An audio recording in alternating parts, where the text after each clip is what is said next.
ഒരു സമയത്ത് ഹോളിവുഡിന്റെ വിപ്ലവമായിരുന്നു star wars എന്ന സിനിമ. അതിന്റെ ഫാന്റസി എലമെന്റ് കൊണ്ട് മാത്രമായിരുന്നില്ല, പകരം അതിന് മേക്കിംഗ്, അതിൽ കൊണ്ടുവന്ന പ്രോപ്പർട്ടീസ്, സ്റ്റോറി ഐഡിയാസ്, ഇതെല്ലാം ആ ഒരു ഗംഭീര എപ്പിക് സ്പേസ് ഒപ്പറ സിനിമയ്ക്ക് ഒരുപാട് മാറ്റി കൂട്ടിയിട്ടുണ്ട്. ഇപ്പൊ എന്തിനാണ് സ്റ്റാർ വാർസിനെ പറ്റി പറയുന്നത് ചോദിച്ചാൽ, ഇന്ത്യൻ സിനിമയുടെ സ്റ്റാർ വാർസ് ആണ് നാഗാർജുൻ സംവിധാനം ചെയ്ത കൽക്കി 2898 AD.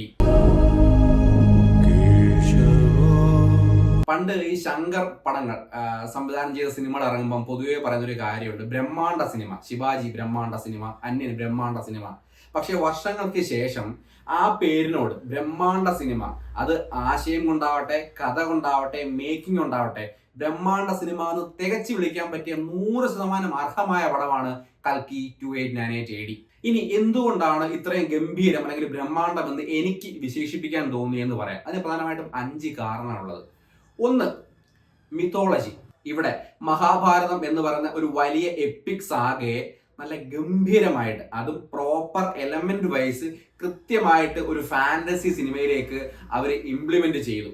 രണ്ടാമത്തെ കാരണം വേൾഡ് മേക്കിംഗ് ആണ്. ഇതിൽ ശംബാല എന്ന് പറയുമ്പോൾ, അല്ലെങ്കിൽ കോംപ്ലക്സ് എന്ന് പറയുമ്പോൾ, അല്ലെങ്കിൽ കാശി എന്ന് പറയുമ്പോഴൊക്കെ അവിടെ സ്ഥലം എന്താണ്, അവിടുത്തെ കൾച്ചർ എന്താണ്, അവിടുത്തെ ആൾക്കാരുടെ വസ്ത്രധാരണം എങ്ങനെയാണെന്ന് വരെ നമുക്ക് കൃത്യമായ ഓർമ്മയിൽ നിൽക്കും. അത്ര രീതിയിൽ, നല്ല മികച്ച രീതിയിൽ ഓരോ ആൾക്കാരെയും, അത് പ്രോപ്പർട്ടി ഡിസൈൻ മുതൽ ഡ്രസ്സും മേക്കപ്പും വരെ ഗംഭീരമായിട്ട് അവർ ചെയ്തിട്ടുണ്ട്. അത് തന്നെയാണ് സിനിമയുടെ ഒരു ചെറിയൊരു മൈനസ് എന്ന് പറയാൻ നമുക്കുള്ളത്. കാരണം ഈ ഒരു വേൾഡ് ബിൽഡിംഗ് അല്ലെങ്കിൽ ഈ ഒരു വേൾഡ് എക്സ്പ്ലോർ ചെയ്യാനായിട്ട് ഈ ഫസ്റ്റ് ഹാഫ് മുഴുവൻ പടത്തിൽ ഉപയോഗിച്ചിട്ടുണ്ട്. അതുകൊണ്ട് ഒരു ചെറിയ ലാഗ് എന്തായാലും പ്രേക്ഷകർക്ക് അനുഭവപ്പെടും. പക്ഷേ ഞാൻ തീർത്തും ഉറപ്പിച്ച് പറയുകയാണ്, ജസ്റ്റ് ഹോൾഡ് ടൈറ്റ്. കാരണം ഇനി സെക്കൻഡ് ഹാഫിലേക്ക് ബാക്കി വരുന്ന എല്ലാ കാര്യങ്ങളിലേക്കും ഒരു പഞ്ച് ഉണ്ടാവാൻ ആ ഫസ്റ്റ് ഹാഫ് വളരെയധികം നിങ്ങൾക്ക് ഉപകരിക്കും. 3, ടോപ്പ് നോച്ച് മേക്കിംഗ്. ചെലവാക്കിയ ഓരോ രൂപയും നമുക്ക് ആ പടത്തിൽ കാണാൻ പറ്റും. Especially VFX work. ഇന്ത്യൻ സിനിമയിൽ ഇത്രയും ഗംഭീരമായിട്ട് ഒരു ബെഞ്ച് മാർക്ക് ക്രിയേറ്റ് ചെയ്യാൻ വലിപ്പത്തിൽ VFX ചെയ്തു എന്ന് പറഞ്ഞാൽ അതൊരു വലിയ വലിയ കാര്യമാണ്. എല്ലാവരും പറയുന്ന ഒരു ഹോളിവുഡ് ലെവൽ മേക്കിംഗ്. പ്രൊഡക്ഷൻ ഡിസൈനിന്റെ കാര്യത്തിൽ ഫാന്റസി സിനിമകളെ വെച്ച് നോക്കുമ്പോൾ ഇന്ത്യൻ സിനിമയിലെ ബാഹുബലിക്ക് ശേഷമുള്ള ഏറ്റവും വലിയ വിപ്ലവമാണ് കൽക്കി നടത്തിയിട്ടുള്ളത്. 4ാമത്തെ കാര്യം ഇതിലെ കാസ്റ്റിംഗ് ആണ്.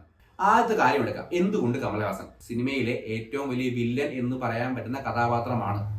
ഒരു സിനിമയിൽ 3 മണിക്കൂറുള്ള സിനിമയിൽ 20 മിനിറ്റ് മാത്രമാണ് വില്ലനും പ്രത്യക്ഷപ്പെടുന്നത്. വില്ലന് ആ സിനിമയിൽ ചെയ്യേണ്ടിയിരുന്നത് മുഖഭാവങ്ങളാണ്. മുഖം കൊണ്ട് മാത്രം, ശബ്ദം കൊണ്ട് മാത്രം അത്രയും വലിയൊരു വില്ലനെ എംഫസൈസ് ചെയ്ത് ആ പവർ കാണിക്കുക എന്നുള്ളതാണ്. കമലഹാസനെ എന്തുകൊണ്ട് ചൂസ് ചെയ്യുമെന്ന് ചോദിച്ചാൽ അദ്ദേഹത്തിന് മാത്രമേ ആ റോള് ചെയ്യാൻ കഴിയുള്ളൂ. 100% ഞാൻ പറയും. ഇനി സീനിയർ ആക്ടറായ ബിഗ് ബി അമിതാഭ് ബച്ചൻ ശബ്ദം കൊണ്ടും ഭാവം കൊണ്ടും ആ ക്യാരക്ടറിന് അതിൻ്റെതായ വലിപ്പവും ആഴവും കൊടുക്കാൻ അദ്ദേഹത്തിന് കഴിഞ്ഞു. അടുത്ത ആക്ടർ എൻ്റെ ഒരു വളരെ ഫേവറേറ്റ് ആയ ആക്ടറാണ്.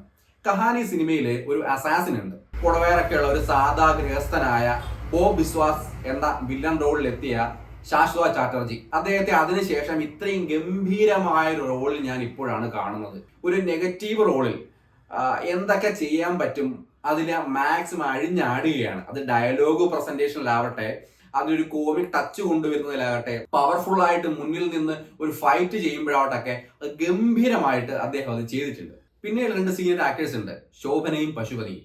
ഇവർക്കൊരു വലിയ സ്ക്രീൻ സ്പേസ് ഇല്ലെങ്കിൽ കൂടി ആ കിട്ടിയ വേഷം നല്ല മാസമായിട്ട് കിഡിലിനായിട്ട് ചെയ്തിട്ടുണ്ട്. ഇനി 5ാമത്തെ കാര്യം പ്രഭാസ് ആണ്. ഡാർലിംഗ് പ്രഭാസ്. ഇതിലെ കാലഭൈരവ എന്ന റോളിൽ ആ ഒരു പഴയ ചാമിങ് ഉള്ള, തമാശ പറയുന്ന, ചിരിക്കുമ്പോഴൊക്കെ സുന്ദരനായിട്ട് കാണാൻ കഴിയുന്ന അടിപൊളി പ്രഭാസിനെ നമുക്ക് കാണാൻ പറ്റും. ഇതിലെ കഥയെ പറ്റിയിട്ട് അധികം എക്സ്പ്ലോർ ചെയ്യാൻ ഞാൻ സമയം കളയുന്നില്ല, കാരണം അത് കണ്ടറിയേണ്ട ഒരു കാര്യമാണ്. സ്റ്റാർ വാർസ് പോലെ, MCU പോലെ, ഗെയിം ഓഫ് ത്രോൺസ് പോലെ ഇന്ത്യൻ സിനിമയ്ക്ക് അഭിമാനിക്കാൻ കഴിയുന്ന ഒരു എപ്പിക് സാഗയായി മാറട്ടെ എന്ന് ഞാൻ ആഗ്രഹിക്കുന്നു.